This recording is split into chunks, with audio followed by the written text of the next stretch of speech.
The 1980s brought us lots of things. The music of craftwork, some truly exuberant hairstyles, and some absolutely awful fashion. But it also brought us one of the finest BMWs ever made. Hello and welcome to the E28 BMW 5 Series. That's right, considered by many to be the ultimate generation of BMW, the E28 is a very highly regarded model indeed, and for good reason. Taking over from the E12 Gen 5 series was never going to be an easy task, but it's one this car did incredibly well. It was quick, it was advanced, it was comfortable and reliable. Above all else, it did exactly what an executive saloon should do, be a good, all-round, comfortable luxury car.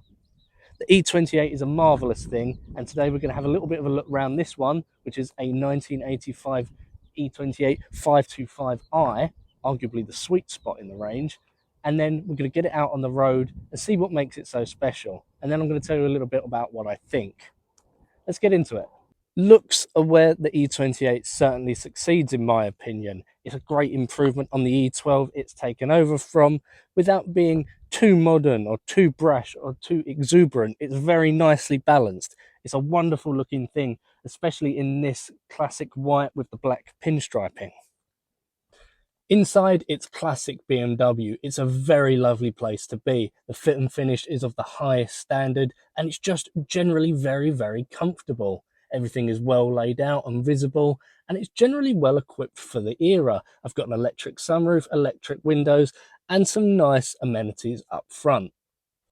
Under the bonnet, a selection of different engines were available from the E28, starting at a 518i and working all the way up to the bigger M cars. Even the 518i had a respectable power figure of 91 brake horsepower and was more than capable of keeping up with the other 1.8 litre saloon cars of the time. This being a 2.5 litre 525i, it has that little bit more power and that lovely 6-cylinder soundtrack. It's not obnoxious, it's not brash, but it is powerful and it will get you along the road very nicely and very comfortably indeed, especially paired with this, an automatic gearbox. So, with all that being said, I guess the only thing left to do is get it out on the road.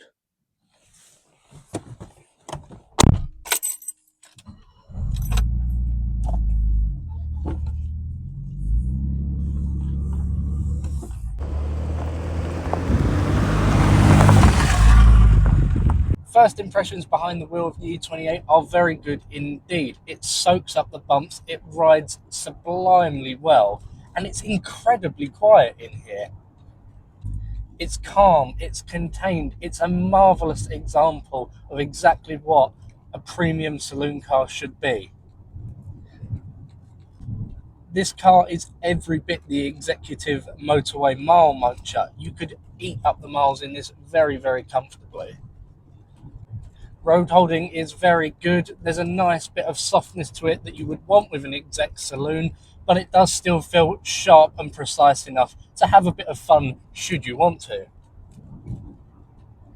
I'm thoroughly enjoying my time with the E28. It's such a pleasurable thing to live with. You really could use this car every day, and I would incentivize you to do that. At lower speeds, going through towns and residential areas, it's simply perfect. I can't critique it. I do think this, the 525i, is the sweet spot in the range. You get a nice amount of power, but not too much. And with that, you get increased economy and, of course, a little bit better reliability. It's the perfect all-rounder, in my opinion.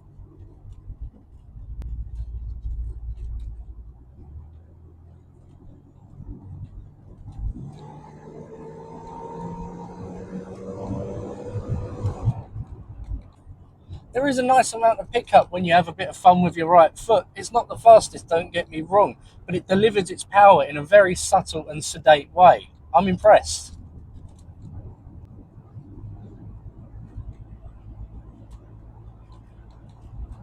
The auto box in this particular example is a good one indeed. It changes at the right time, it knows what it's doing, and it's very smooth. Pairs very nicely with the engine.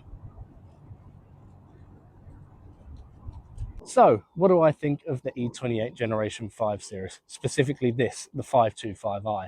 Well, I love it, and I think it really is the sweet spot in the E28 range. the 525i, you have a good level of power with a nice amount of economy reliability. It's not obnoxious or brash, it's a very usable thing. And with this being a 1985 model, it will soon be exempt from congestion charge, ULEZ, MOT and tax. This is a prime candidate for a usable everyday classic car.